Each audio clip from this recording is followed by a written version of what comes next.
안녕하세요. 분당 차병원 기억력센터에서 진료하는 신경과 전문의 김현숙입니다. 오늘은 기억력 저하와 알츠하이머병, 알츠하이머 층에 대해서 말씀드리겠습니다. 내가 지금 뭘 하려고 했지? 저 사람 또는 그거 이름이 뭐더라? 라고 생각되는 일이 누구나 한 번은 있습니다. 이렇게 갑자기 생각나진 않지만 곰곰이 시간을 두고 생각하거나 주변 사람이 해당되는 내용을 알려주면 기억할 수 있는 경우, 또는 세세한 내용은 기억하지 못하지만 전체적인 일은 기억할 수 있는 경우는 건망증으로 생각할 수 있습니다. 반면에 힌트를 줘도 전혀 기억이 나지 않는다든지, 분명히 한 일인데 했다는 사실 자체를 전혀 기억하지 못한다든지, 약속한 일 자체를 완전히 잊는 경우에는 치매를 의심해 볼 수 있습니다. 건망증과 비교해서 치매로 인한 기억력 저하는 빈도가 더 잦으면서 아주 중요한 일도 잊는 특징이 있고 일상생활에 지장을 초래한다는 점이 다릅니다. 치매에서는 이런 기억력을 포함하여 인지, 계산 능력, 시공간 능력, 계획을 세우고 실행하는 능력, 당장의 욕구를 참고 주변을 돌아보는 능력 등 인지 기능이 이전보다 떨어지게 됩니다. 우리 환자와 보호자분들께서 치매 정도에 따라 어떻게 생활을 해야 되는지에 대해서 많이 물어보시는데요. 대한치매학회에서 권고하고 있는 치매 정도에 따른 일상생활 지침에 대해서 말씀을 드리겠습니다. 치매 정도에 따른 일상생활 지침은 치매의 정도를 경한 거, 중등도, 중간 정도 불편하신 거, 그리고 심한 거 이렇게 나눠서 그 정도에 따라서 이제 사용하실 수 있는 내용이라고 보시면 되겠습니다. 인지기능 저하의 단계에 따라서 여러 가지 건강 생활 지침이 다르게 나와 있는데요. 이거는 좀 별로 심하지 않은 분들이 하실 수 있는 내용입니다. 뇌 건강에 좋은 음식을 먹는 것이 첫 번째고요. 실제로 그거를 월요일부터 일요일까지 매일매일 잘 할 수 있는지 이렇게 체크를 하면서 보는 것이 좋습니다. 이 인지기능이 나쁘지 않은 분이시기 때문에 본인이 하실 수 있는 게 굉장히 많습니다. 저녁에 그날 하루 있었던 일에 대해서 기록하는 습관을 가지는 거를 해볼 수가 있고요. 두 번째는 그 다음 날, 오늘 하루를 정리하고 나서 다음 날의 약속과 모임을 점검하실 수 있습니다. 그 이외에 소지품을 관리하는 거를 본인이 하실 수 있는데요. 여기서 관리할 수 있는 좀 특징, 팁을 드린다면 물건을 항상 같은 곳에 두는 것이 좋습니다. 여기저기다가 두게 되면 잃어버리기가 쉽고, 그리고 찾을 때마다 굉장히 스트레스를 받으시기 때문에 오히려 물건은 항상 이 물건은 여기다 둔다라고 정해두시는 게 좋고요. 그 다음에 이동,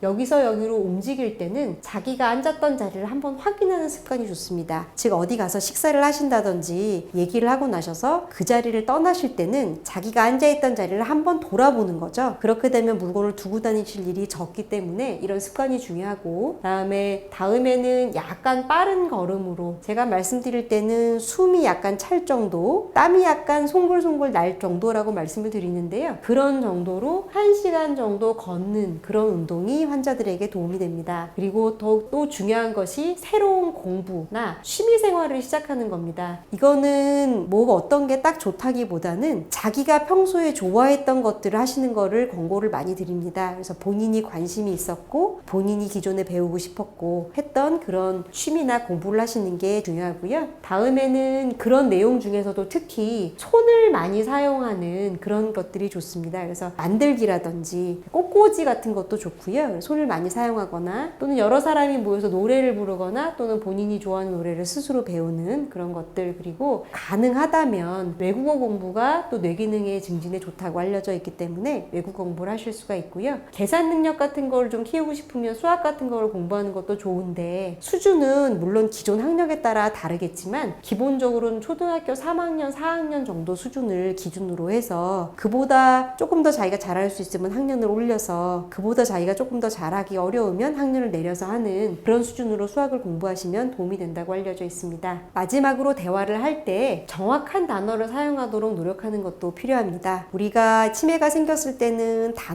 이름을 부르는 단어를 찾는 그런 기능이 떨어지기가 쉽습니다. 그렇기 때문에 이거, 그거 저거 라는 그런 말을 많이 하게 되는데요. 그거를 그냥 두는 것보다는 본인도 조금 생각을 해서 그거 이름이 뭐였는지 정확한 단어를 사용하도록 그렇게 노력하는 게 도움이 됩니다. 다음으로 조금 더 진행한 환자들의 경우입니다. 아까 말씀드렸던 환자들은 굉장히 자기 생활을 어느 정도 규모 있게 유지할 수 있는 분이신데요. 그거보다 조금 더 어려운 경우에 어떻게 일상생활을 유지해야 되는지에 대해서 말씀드리겠습니다. 첫 번째로는 너무 자기가 할 수 있는 일이 좀 떨어졌다고 해도 너무 너무 정해서 주시는 마시고요. 스스로 무엇인가 선택하게 할 수 있게 하는 것이 좋습니다. 본인이 좋아하는 음식이나 옷이나 음악 등을 선택할 수 있게 유도해 주시는 게 도움이 됩니다. 이럴 때 선택은 환자가 좀 어려워하신다면 너무 여러 가지를 주지 않고요. 한 두세 가지 또는 두 가지 정도에서 이것과 저것을 선택하게 하는 것도 좋습니다. 두 번째는 익숙한 생활 환경에서 자라는 가족의 사진이나 그림 같은 걸 이용해서 기억을 자극하게 해주라고 말씀드립니다. 대개 환자들이 이런저런 취미가 없으시고 나가서 활동하기 힘든 경우에 사진첩을 이용하라고 제일 많이 말씀을 드리는데요. 즐거운 일이 있었던 그런 사진들을 환자들이 보면서 이때는 언제쯤이었지, 이건 누구였지, 이때 가서 뭘 먹었지, 이게 재밌었지 하는 좋은 기억들을 회상을 함으로써 기억력을 유지시키고 언어 능력이나 기분을 잘 유지시킬 수 있는 방법이 되기도 합니다. 약을 본인이 챙겨 먹기가 조금 어려울 수 있겠지만 가능한 스스로 할 수 있도록 도와주는데요. 약을 먹은 경우에는 달력에 동그라미를 표시하기를 해주실 수 있습니다. 제가 이렇게 매일매일 잘하는지를 표시를 하라고 이렇게 말씀을 드리는 거와 마찬가지로 약을 먹는 테이블을 만들어 주시고 표를 만들어 주고요. 먹으면 표시를 할 수 있게 하는 것도 도움이 됩니다. 스스로 하는 일에 또 연장선으로 익숙한 일은 여전히 할 수 있게 해주는 게 좋습니다. 보호자분들이 치매 환자들이 치매 진단을 받게 되면 사실은 아무것도 안 하시게 그냥 다 옆에서 해주는 거를 더 좋다고 생각하시는 분들이 있는데요. 실제로는 그렇지 않고 본인이 잘할 수 있는 익숙한 일은 어느 정도 할 수 있게 그렇게 해주시는 게 좋습니다. 요리에서부터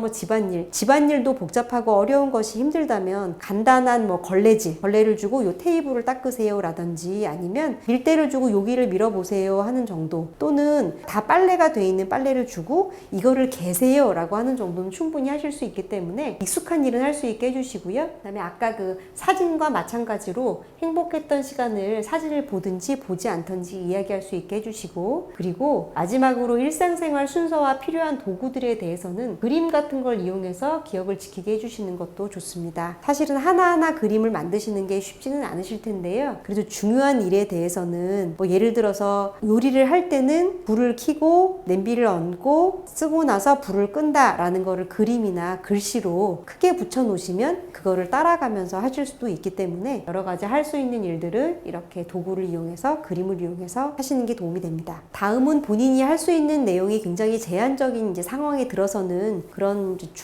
좀 중하신 분들에 대한 내용이고요. 환자가 이 치매 환자들은 본인이 원하는 거나 본인의 불편한 거를 잘 말씀을 하지 못하는 경우들이 있습니다. 그래서 몸에 통증이나 불편이 있어도 그거에 대해서 말을 못하고 칭얼칭얼, 어린이가 배가 아프거나 어디가 아플 때 그냥 칭얼칭얼만 하는 것처럼 그렇게 본인의 의사를 잘 전달하지 못하는 경우들이 있을 수가 있습니다. 그렇기 때문에 이런 거를 말할 수 있도록 신체에 대한 명칭을 알려주시는 것이 중요합니다. 또는 이거를 대체해서 쓸 수 있는 방법은 하나하나 집어주는 거죠. 예를 들어서 뭔가 불편한 것 같거나 뭔가 괴로워하시는 경우에 머리 아파요? 숨이 찹니까? 배 아프세요? 여기 또는 팔이 아파요? 다리가 아파요? 라고 이렇게 하나하나 짚어가면서 물어보는 것도 명칭 같은 거를 잘 말씀하시기 어려운 분들에게 도움이 될 수 있습니다. 잘하지 못하더라도 하실 수 있는 일을 계속하게 격려를 해주십시오. 그 전에는 할 수 있는 일을 어느 정도 혼자 할 수 있도록 몇 가지를 정해준다고 하면 이거는 그거보다는 분명히 좀 잘 못하는 걸 텐데 그래도 그거를 그 능력을 다 없어지도록 다 옆에서 도와주는 게 아니라 불편하고 잘 못하지만 그래도 할 수 있는 만큼은 할 수 있게 계속 격려해 주시는 게 중요하고요. 그 다음에는 환자들이 이렇게 여러 가지 못하는 부분들이 있지만 나가시거나 들어오시거나 이런 외출 같은 거를 어느 정도 남의 도움을 받아서 또는 독자적으로 조금 하실 수 있는 경우들이 있는데요. 그럴 때는 문단속을 잘 하시도록 알려주시고 시행하는지 확인을 해주시고요. 자주 다니는 길은 혼자 다닐 수 있도록 하는데 대신 길을 잃을 때를 대비해서 주변에 미리 도움을 요청해 두십시오. 그거 외에도 치매 지원센터나 아니면은 경찰서 같은 데에서 치매 환자들을 등록을 하고 환자들이 배회를 할 때 그 스티커를 보고 연락을 받을 수 있게 하는 그런 시스템도 마련되어 있기 때문에 환자를 혼자 다닐 수 있게 할 때는 항상 그런 배회에 대해서는 조금 대책을 좀 세워주시는 게 좋고요. 제가 환자들에게 또는 보호자들에게 말씀드리는 내용은 같이 다니실 때 손을 잡고 앞장서는 게 아니라 환자를 앞에 세워서 앞장 세워서 환자가 혼자 어디를 가시게 하고 뒤에 따라가면서 잘 가는지 문제는 없는지 확인을 중간중간 하시게 그렇게 말씀을 드리기도 합니다. 매일 1시간 정도 약간 빠른 걸음으로 걷는 운동은 모든 치매 환자에 있어서 거동이 가능하다면 권고드리는 방향이고요. 이런 운동을 할 때 말씀드렸던 것처럼 혼자 다니거나 또는 보호자가 뒤에 따라가는 그런 방법들을 사용할 수가 있습니다. 의미가 있는 익숙한 활동을 이용해서 단어 찾기나 기억력, 언어 훈련을 해볼 수 있는데요. 그런 거를 밖에서만 하는 게 아니라 집안에서도 할 수 있게 시켜줄 수가 있습니다. 이런 그 연습들을 하는 거는 환자에게 있어서 스트레스가 되게 너무 어렵게 테스트하는 그런 식으로 이거 알아요? 왜 몰라? 아까 가르쳐 줬잖아 라고 환자를 체근하거나 환자에게 좀 강압적으로 물어보는 게 아니라 애들을 가르치듯이 달래듯이 제가 보호자들에게 쉽게 뭐 꼬시면서 얘기를 하라고 얘기를 하는데 이거 뭐였지? 이거 뭐예요? 라고 부드러운 말투로 그리고 너무 시험한다는 시험한다는 느낌이 들지 않게 이렇게 교육을 하실 수가 있습니다. 마지막으로 필요한 것과 바라는 것을 얘기를 할 때 말씀으로 언어로 잘 말씀하지 못하는 경우들이 있기 때문에 몸동작이나 손동작을 이용할 수 있도록 그렇게 격려해 주시는 것도 좋습니다. 뭐라고 왜 말을 못해요? 말로 안 하면은 이거를 못 들어드려요 라고 하는 것보다는 그러면 하고 싶은 거를 한번 손으로 몸짓으로 표시해 보세요. 어떻게 하고 싶어요? 집어 보세요 라는 식의 그렇게 해서 생활을 좀 도움을 줄 수가 있습니다.